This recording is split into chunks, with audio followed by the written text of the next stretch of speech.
And it's now time for your Political Maniacs. This week's Political Maniac is none other than son-in-law-in-chief Jared Kushner.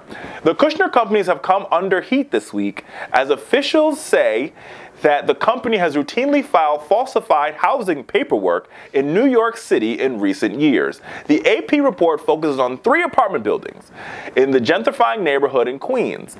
Prior to Kushner Companies' acquisition of these buildings in 2015, tenants were protected by special rules that prevented developers from pushing them out, raising the rent, and turning a tidy profit. Unfortunately, that is exactly what Kushner and his company did.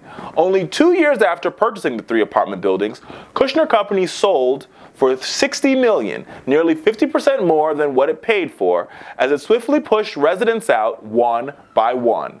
How did Kushner get away with this? That is the question. And this one, America, you've got to pay attention to this one. And here is why. Because Jared Kushner and the Kushner Companies are in economic bad times.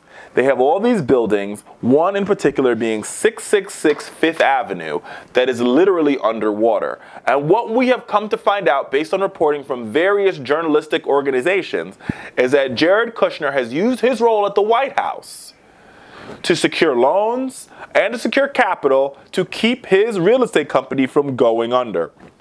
Let's take a listen to a New York City councilman talk about what the Kushner Companies are doing to working families in New York City. And when you lie about whether you have occupied or rent-regulated units in your properties, as Kushner Companies has done repeatedly, you're not only failing to tell the truth, you are playing Russian roulette with the lives of New Yorkers. So here's what you got, pretty much. The Kushner Company routinely files falsified paperwork with the city declaring it has 0 rent regulation tenants in its buildings, even though evidence has found that it has hundreds of them, especially in these 3 buildings in Queens, right? The Housing Rights Initiative, which is ran by a brilliant young man named Aaron Carr, was the group that uncovered this discriminatory practice. And they have partnered with the City Council's Oversight and Investigation Committee chair, Torres, to announce a new investigation into the Kushner Companies for their falsifying permits with the city's Department of Buildings, and the fact that they've basically been cheating New York residents in rent-stabilized apartments across the city. The investigation will examine how the Kushner Companies may have averted accountability, harassed tenants, and sought to use construction as a method of harassment. Now, this is how they do this thing. So say, for example, the Richard Fowler Show, or me, Richard Fowler, lives in I live in unit 5A, right? And I'm rent stabilized. Thus, it's really hard to evict me, especially if I pay my rent on time. What the Kushner Companies would do is they would push out the other 2 individuals who live in, say, if I'm in 5A, the person who lives in 5B, and the person who lives in 5C. And then they will engage in literally renovating 5C and 5A at random times of night. They will have dust. They will shut my water off. They will basically do everything possible to make it as a horrible living environment for me, so I move out. Right? They will force me out the building. And once they force me out the building, then this pattern continues. They'll then renovate my unit and push out Miss Betty, who lives in 5F.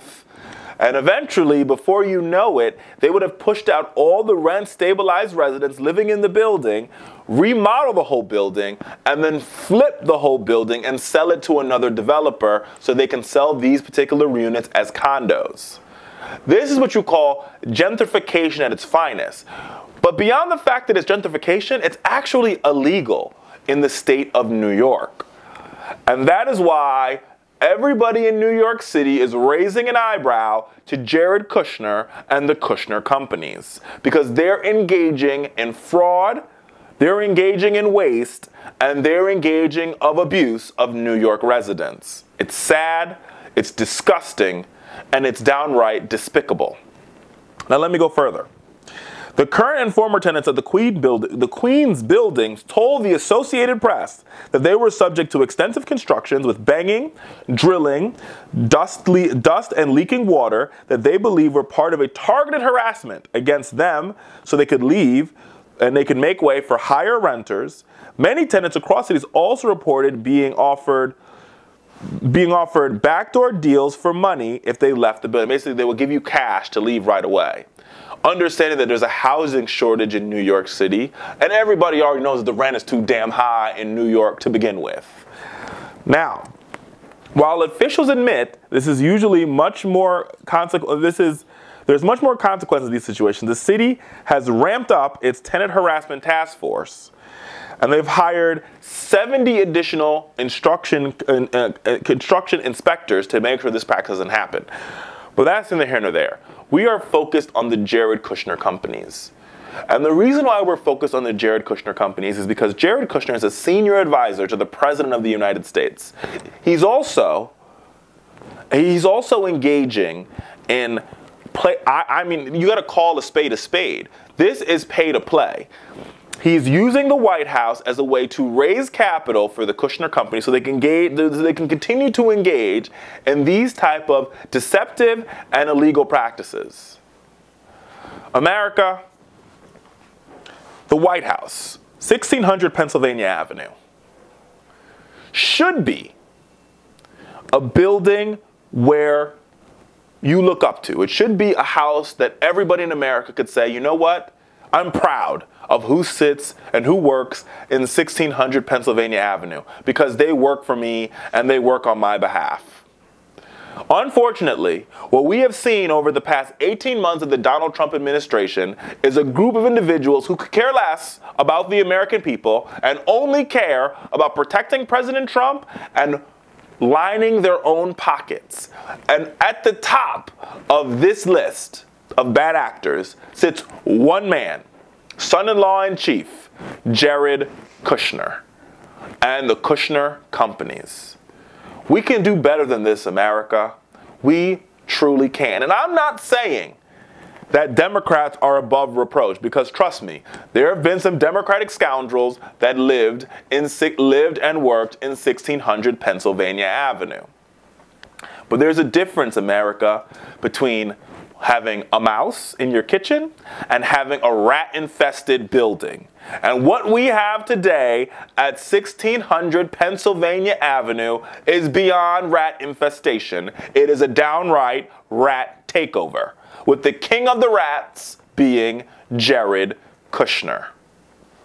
Not only has he used his position at the White House to gain capital for the Kushner Companies, but before he got to the White House, he and his father engaged in some of the most deceptive, disgusting, and downright un-American practices known to man. One of them being pushing poor people out of their houses in New York City.